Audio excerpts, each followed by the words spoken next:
In this video, I'm going to show you how to upload shorts from your computer. Before we do that, go ahead and hit the subscribe button down below.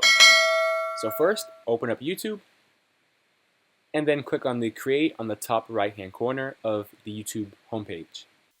Then from here, click on Upload Video, and then you can insert the video on the upload page of YouTube.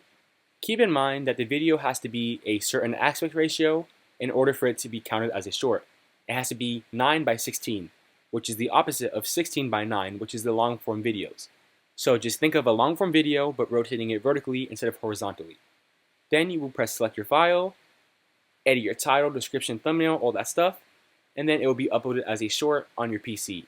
There's no other special feature to add, just make sure that it's the correct format for YouTube. If this video helped you out, go ahead and hit the subscribe button, like, and comment with any questions that you have. I will see you in the next video.